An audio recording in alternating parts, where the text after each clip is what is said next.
She was waiting for the bus, and I pulled on and asked her to meet her ride. I got a phone number of hers, and during the night I tried to call her, but it was a bad number, and I was a little kind of upset about that. This man is the ex-Marine who became a serial killer. What you're about to hear is extremely disturbing as he calmly describes kidnapping 19-year-old Jenifer Asbenson. I remember she said she was getting up like around 6, so I got in my car and I drove back toward that area. Hey, how you doing? And she was on the ring from last night. Alright, she wanted to get some breakfast. I just reached over and I grabbed her by the hair, and then she got scared, and I produced the gun. I told her to turn around, I tied her hands behind her back. I put her in the trunk, and then I started driving off. Jenifer Asbenson, 19 years old, attacked, kidnapped, taken to the middle of a desert, but she escaped, twice, before finally making it out alive. When she told the police, no one believed her story was true. It took 5 more years for Andrew Urdiales to be brought to justice, where he confessed to having murdered 8 women. During the trial, Jenifer finally got her chance to face him and put an end to his 10-year-long rampage. He's pure evil, and he's gonna pay for what he did. It's September 27th, 1992. In the city of Palm Springs, California, 2 men stop in the middle of the desert, intercepted by a woman, half naked, with bite marks on her neck. She tells them that a man has been trying to kill her. The 2 men escort her to the closest gas station, where they contact the Palm Springs Police Department. When police arrive, the woman named Jenifer Asbenson tells them how the man who calls himself Andrew kidnapped her, threatened her with a gun, before trapping her inside the trunk of his car. The police tell Jenifer they have reason to believe she might be lying, that it's more likely she just had a fight with her boyfriend, dismissing her story completely. They take pictures of the marks on her neck and send her home. Jenifer is destroyed. She goes back to her life in constant fear that one day Andrew will turn up at her house. After years of dealing with her own trauma, someone knocks at Jenifer's door. It's the California State Police. They ask Jenifer to follow them to the police department. As she's sitting across from an investigator, he shows her pictures of potential suspects, asking Jenifer to identify the man who she claims abducted her 5 years prior. Without looking at the others, she pushes his picture forward with absolute certainty. That's when the officer tells her the shocking truth about the man called Andrew. And he said, this guy is a serial killer. He killed 8 women, and you're the only one that got away. The day before her abduction, Jenifer is on her way to work a night shift, where she attends to children with special needs.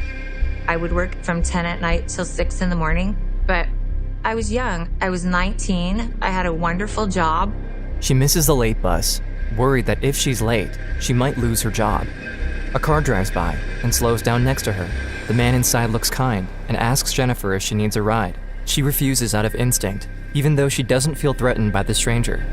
As the man drives away, Jenifer changes her mind. I did think he's a stranger, but he looked small, glasses on, just harmless. She gets in and they drive off. During the car ride, they talk about random things, and she starts to get comfortable with him, feeling silly for even worrying about taking the ride. As he drops her off, he asks her if she wants to go to breakfast when she gets off work. She declines, saying she has a boyfriend. The man insists. He asks for her phone number. And I thought, I'm just gonna make up a number and get away from him. During her night shift, Jenifer forgets all about the man she probably won't see again. September 27th, 1992, around 6 a.m. As Jenifer is leaving work and heading toward the bus stop, she notices a car similar to the one she got in the night before.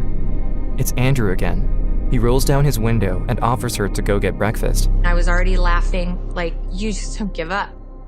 And I just thought, okay, he's obviously nice. He didn't do anything to hurt me the night before, and so I got in the car. Once she's inside, something switches in the man's face.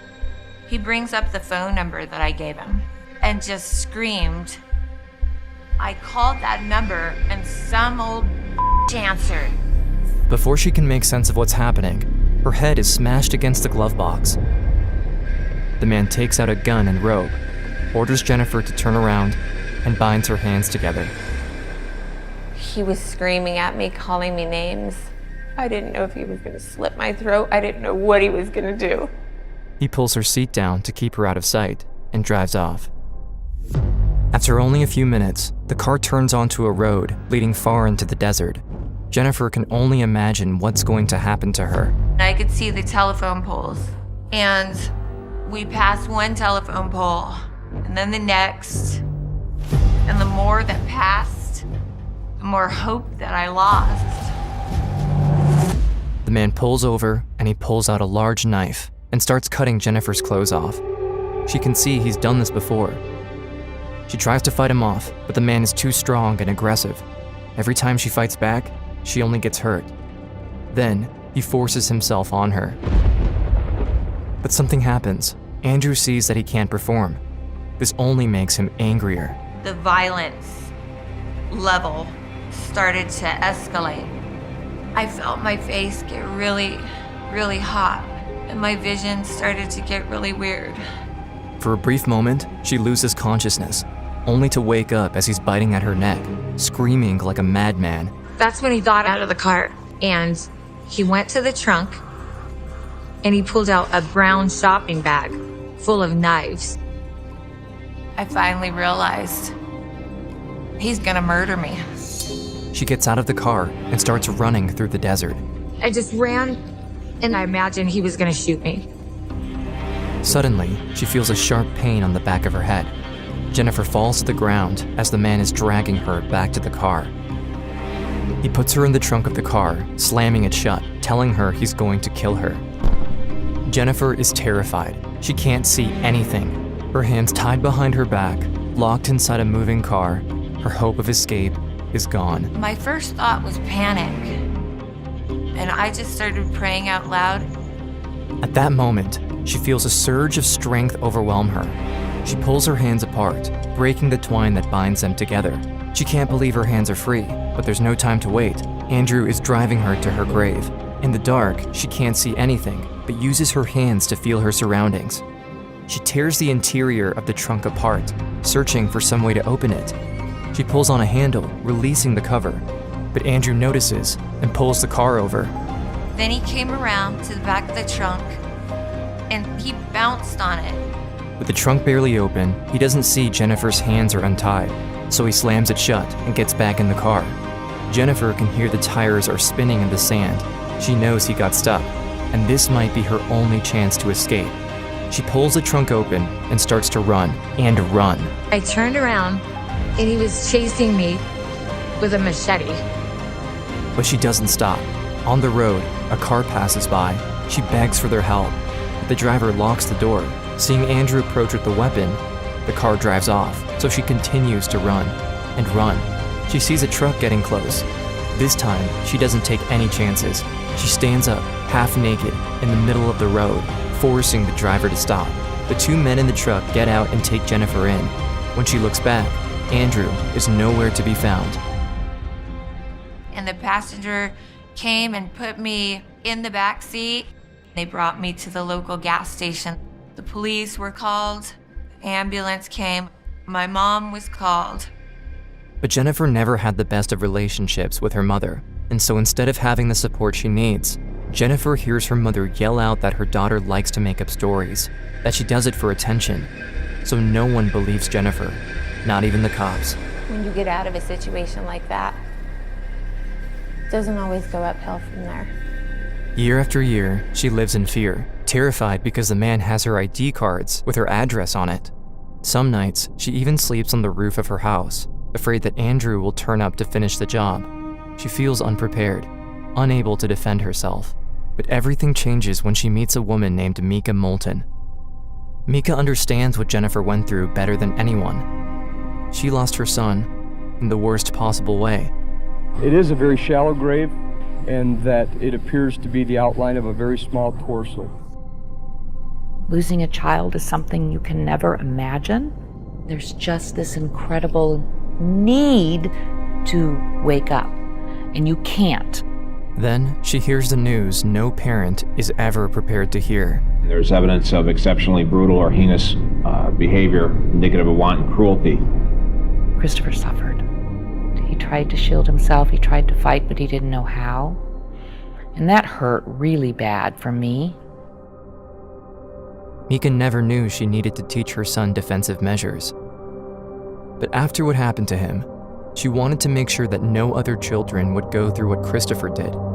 She then creates a workshop that teaches kids how to defend themselves against potential attackers.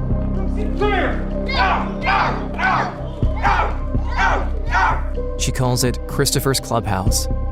Mika also finds ways to help survivors, like Jennifer, who goes to Mika hoping to lose her fear. With each day, Jennifer's fear grows smaller and smaller, and her power soon takes over. Very closed. Don't open them unless you're grabbed, okay? Damn, looking fine. Yeah, you're gonna party hard tonight. She learns new ways to defend herself and builds a confidence no one can break.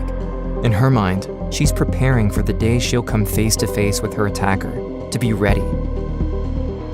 The year is 1997. 5 years after she was kidnapped, Jennifer is sitting at the police office and has just identified him out of a lineup. The investigator tells Jennifer that Andrew Urdiales has been arrested and that he confessed to everything, to all 8 murders, but also to Jennifer's kidnapping. Jennifer. Well, I don't remember what year it was. Maybe 1992. 19 years old. Very pretty girl. Very pretty. I told her to turn around. I tied her hands behind her back. I just had my hand on her throat and I just kept choking and she kept kicking and, you know, her saliva was coming out of her mouth and her face was turning blue and then red. I put her in the trunk. And I just started driving off. The tent was so soft and the shoulder got stuck.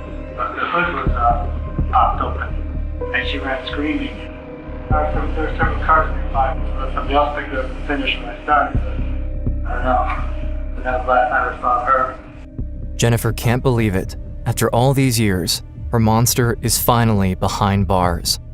She learns that there will be a trial and that her testimony will be crucial to the case, for all the other women who didn't make it out alive, and for the world to know what they went through.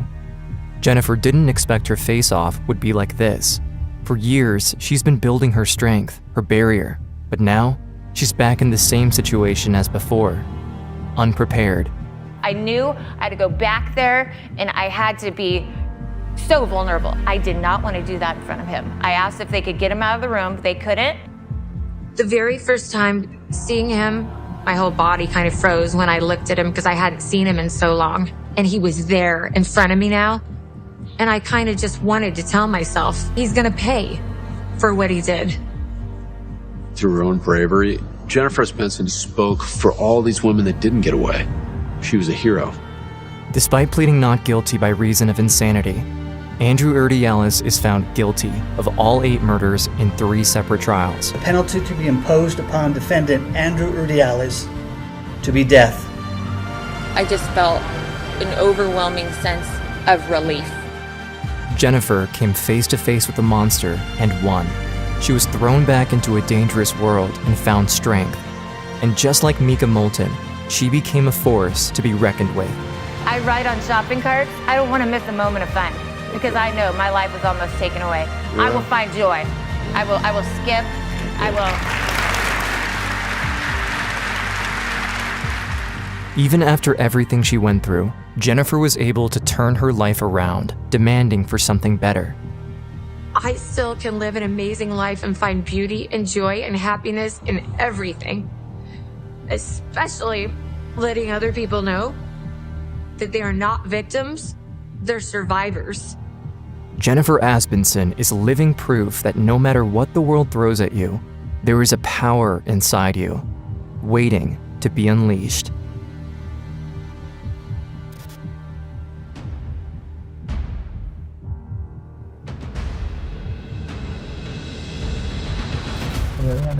I stopped her, just like a pig, because this country is like the mother of all countries, and what happens in the US can change the entire world. So how do you want to change it? With death? With blood? Yes, this is the only way out. They want to see blood, and I give them blood. This is The Railroad Killer,